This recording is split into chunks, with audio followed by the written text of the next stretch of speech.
আসসালামু আলাইকুম। আজকে আমরা আসছি মিরপুর ৬ নম্বর বাজারের সাথে। তো একটা সময় খুবই নামকরা ছিল মিরপুরের সব লোকজনের একটা কি বলে এটাকে, মানে মাস্ট রাইড একটা প্লেস ছিল দস্তরখানা। তো মিরপুরে যারা যারা ভিডিওটা দেখতেছেন তারা নাম শুনে হয়তো বা বুঝে গেছেন যে দস্তরখানার বা আপনার খাবারের যে টেক্সচার বা ছবিগুলো দেখে বুঝতে পারতেছেন। তো দস্তরখানে আজকে আমরা অনেকগুলো খাবার অর্ডার করছি। তো আমরা একটা একটা করে খাবার খাই, দেখি খাবারের সাথে টেস্ট আপনাদের শেয়ার করি। তো প্রথমে যে আইটেমটা দেখতে পাচ্ছেন একটু ক্লোজলি দেখাই, এটা আমরা নিচ্ছি, এটা হলো আপনার শিক কাবাব। তো দস্তরখানা বেসিক্যালি দস্তরখানা স্পেশাল হলো যে হালিমটা, মগজটা, এই দুইটা হলো স্পেশাল। আর যেহেতু আমরা আসছি আপনার খাইতে, সবগুলো আইটেম আজকে আমরা ট্রাই করবো। আর রিজন ভাই এখানে একটু দেখান, এটা হলো ওদের একটা স্পেশাল প্যাচ পরোটা। এই পরোটা বেসিক্যালি প্যাচে প্যাচে অনেকগুলো লেয়ার লেয়ার দিয়ে বানায়, দেখতে পাচ্ছেন। তো উপরে একটু বিস্কুটের গুঁড়াও আছে, টেস্টও ভালো। তো শিক কাবাবটা একটু ড্রাই, টেস্ট ভালো, সাথে তারা একটু আচার দিছে, আচার দিয়ে শিক কাবাবটা কম্বিনেশনটা ভালোই লাগতেছে। আর একটু ড্রাইটা কম হলে ভালো হইতে মনে হয়।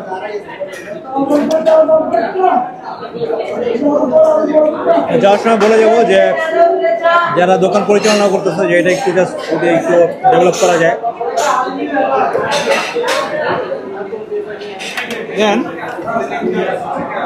আমরা ট্রাই করি।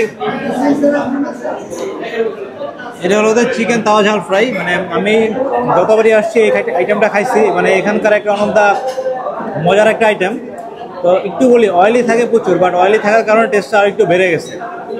যাদের একটু অয়েল নিয়ে সমস্যা তারা অ্যাভয়েড করতে পারেন। আর একটু ক্লোজ দিয়ে এখানে দেখেন, এটা হলো কাশ্মীরি নান। মোটামুটি ৮-১০ ধরনের যা যা দেওয়া যায় তারা দিচ্ছে। তো সব কিছু হাইজেনিক দিচ্ছে এরকম না বিষয়টা। যেমন এই লাল লাল আইটেমটা সবাইকে বলি, এটা হলো বেসিক্যালি অ্যাকচুয়ালি চেরি না। তো তারা ওই করম চা জিনিসটাকে কেটে কালার দিয়ে চেরিটা বানায়। তো এটা আসলে আশা করি অ্যাভয়েড করা উচিত। একবার যদি কখনো সুযোগ পাই কাশ্মীর যাওয়ার, কাশ্মীর যে আসলে নানটা খেয়ে দেখবো যে আসলে কাশ্মীরি নানটা কিরকম হয়। তো এতদিন তো বাংলাদেশে থেকে খেতেছি কাশ্মীরি নান, তো আইটেমটা একটু ট্রাই করি। আচার, প্রচুর পরিমাণ আচারি এবং একটা ফ্লেভার আছে, একটু চিনি দিচ্ছে, 1% মনে হচ্ছে, একটু সুইটি।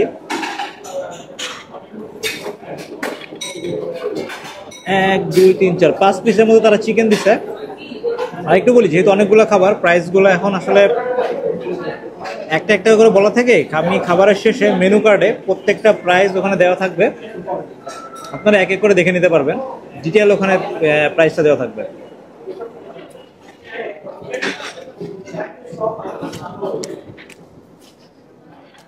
এটা টেস্ট ভালো। এটাকে 10-এ আমি 10-এর মধ্যে আমি 8 দিব এটাকে।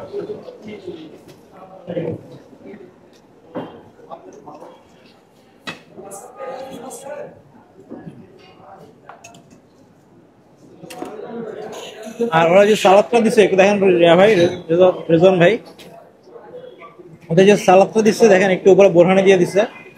এই প্যাটার্নের যে সালাদটা, এই সালাদটা অলরেডি ভালো লাগে। এই সালাদ আপনি শুধু পরোটা দিয়ে আপনি অনেকগুলো সালাদ খেতে পারবেন।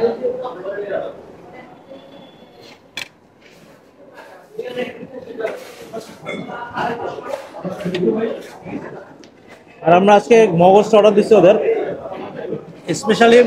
এই যে দস্তরখানাটা, এই রেস্টুরেন্টটা আপনার ভাইরাল হচ্ছিল বা ফেমাস হচ্ছিল ওদের এই মগজ বোনাটার জন্য। ওদের মগজ বোনাটার টেস্ট খুবই চমৎকার। একটা সময় দেখা গেছে অফিস থেকে কলিগরা সব বেশ অনেকবার, প্রতি 2 সপ্তাহ পর পর একবার করে আসা হয়েছে এই মগজ বোনাটা স্পেশালি খাওয়ার জন্য।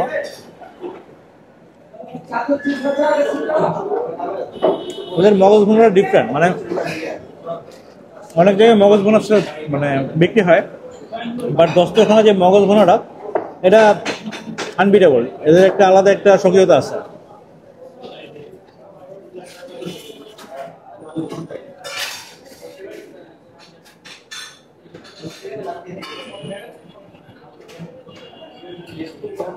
আর মগজ ভুনার ক্ষেত্রে একটা প্রবলেম ফেস করছি আগে পরে, যে দেখবেন মগজ ভুনা অর্ডার দিচ্ছেন, পেঁয়াজ মরিচ মশলা দেওয়া ভরা, মগজের পরিমাণ খুবই কম। এই প্রবলেমটা অনেক জায়গায় হয়, বাট এখানে মগজ পরিমাণ মোটামুটি আছে, কারণ মগজের দাম একটু বেশি। এখন ডে বাই ডে ধরুন আগে একটা মগজের দাম ছিল 50 টাকা 60 টাকা, এখন একটা মগজ কিন্তু 500 টাকা লাগে।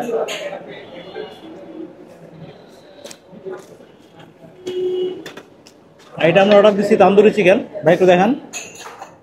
বাট তান্দুরি চিকেনটা বেশি পোড়া ফেলছে আমার কাছে মনে হচ্ছে, টেস্টটা দেখি কীরকম। তো তান্দুরি চিকেন কালারটা আরেকটু সুন্দর হওয়া উচিত, এবং উপরে যে সারফেসটা এটা বেশি আপনার মশলাদার হয়ে গেছে, এত মশলাদার না হওয়াটাই বেটার। তারা প্রত্যেকটা খাবারের সাথে একটু করে আচার দিয়ে দিছে, এটা প্রচুর অয়েলি হয়ে গেছে জিনিসটা।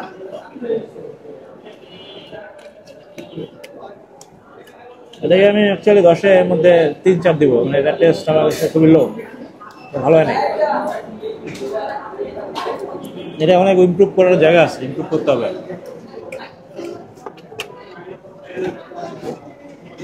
এবং ফাইনালি আগে তারা যে হালিমটা তারা দিত আগে, হ্যাঁ আগে যে হালিমটা দিত তারা একটা পিতলের একটা বাড়িতে দিব, হয়তো বা এখন কাস্টমার বেশি দেখে হয়তো বা এটার পিতলের বাড়িটা মনে হয় কম আছে, সাথে দিতে পারে নাই, কাঁচের বাড়িতে করে দিচ্ছে।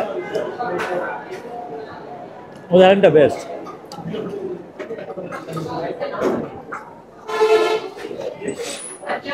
দশটাখানে আসতে আমি বলবো 2টা আইটেম আপনারা মাস্ট ট্রাই করবেন। একটা হলো কি ওদের যে মগজটা, দ্বিতীয় হলো হালিমটা, এই 2টা আইটেম মাস্ট ট্রাই। আর ওদের চা যেটা, ওদের চায়ের কোয়ালিটিও ভালো। আর এখানে ইজিলি যদি আসতে চান যারা মিরপুরে থাকেন না, একটু বলি, মিরপুর 6 নম্বর বাজার থেকে রোডের সাথেই আপনার কাউকে যদি বলেন যে দশটাখানা রেস্টুরেন্টে যাবো, আপনাদেরকে দেখা দিবে। এখানে সকালের নাস্তা হিসেবে অনেকগুলো আইটেম আছে, তো এখানে দেখে আপনারা যেতে পারবেন। দুপুরে যারা যেতে চান দুপুরে খাবার খেতে পারবেন, যদিও এটা দুপুরের খাবারের জন্য অতটা রিমার্কেবল প্লেস না, নর্মাল একটা মেনু কিছু আছে, আপনারা খেতে পারবেন। বাট সন্ধ্যার জন্য এটা স্পেশালি খুবই চলে, সন্ধ্যার অনেকগুলো আইটেম আছে এখানে দেখতে পাচ্ছেন। তো এখানে প্রাইসটা দেখে একটা আইডিয়া করে আপনারা গেলে আশা করি ভালো রেজাল্ট পাবেন। তো আগের মতো একটা যে নাম ডাক ছিল ওটা এখন আর নাই, তো কিছু কিছু খাবারের টেস্টও একটু ফল করছে। তো ধন্যবাদ সবাইকে ভিডিওটা দেখার জন্য, থ্যাংক ইউ।